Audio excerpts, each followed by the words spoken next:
মধ্যপ্রাচ্যের আকাশে পূর্ণিমার আলো ম্লান হয়ে আসে। তেহরানের একটি গোপন সামরিক ঘাঁটিতে জ্বলে ওঠে সাদা লাল সতর্কবার্তার আলো।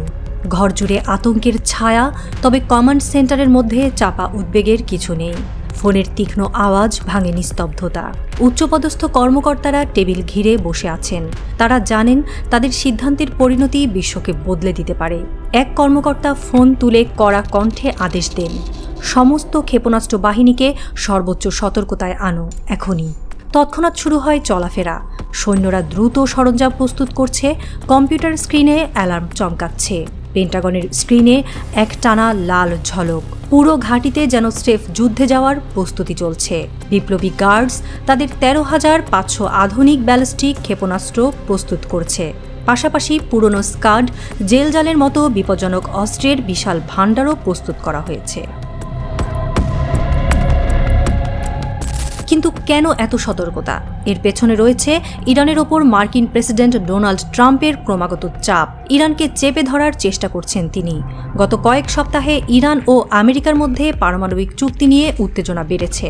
ট্রাম্প হুতিদের বিরুদ্ধে একের পর এক হামলার নির্দেশ দিয়েছেন এবং মার্কিন বাহিনীর হুমকি ইরানের গায়ে বিদ্যুৎ শক হয়ে এসেছে।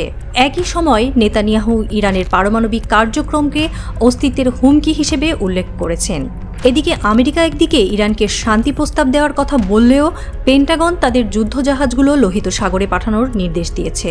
এই দ্বৈত কৌশল কি কূটনীতির নতুন মাত্রা, নাকি এটি যুদ্ধের প্রস্তুতির অংশ?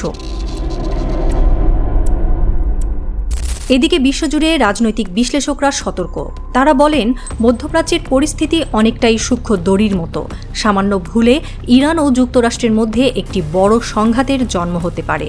সৌদি আরব, ইসরায়েল এবং আমেরিকা এই সংঘাতের দিকে যে একত্রে এগোচ্ছে তা স্পষ্ট। ইসরায়েলের প্রতিরক্ষা মন্ত্রী ইয়োয়াভ গ্যালেন্ট বলেন, যে কোনো আগ্রাসনের জবাব হবে ধ্বংসাত্মক। আর সৌদি আরব তাদের ড্রোন ও স্যাটেলাইট নজরদারি বাড়িয়েছে। জাতিসংঘও এগিয়ে এসে আবেদন জানিয়েছে, সংযমই একমাত্র পথ। তেহরানের রাস্তায় সাধারণ মানুষের মধ্যে উদ্বেগ স্পষ্ট। একজন দোকানদার বলেন, যুদ্ধ মানেই বাড়িঘর ছেড়ে পালানো। আবার কি সেই বিভীষিকা ফিরে আসবে? অন্যদিকে সেনাদের মুখে দৃঢ় সংকল্প, জীবনের বিনিময়ে দেশের রক্ষা করব। কিন্তু তেহরানে বিশ্ববিদ্যালয়ের অধ্যাপক রেজা ইয়াজদানি আরও সতর্ক করে বলেন, যুদ্ধ কখনো সমাধান দেয়নি, তবে আমাদের ভবিষ্যৎ আজ টার্গেট হয়ে দাঁড়িয়েছে।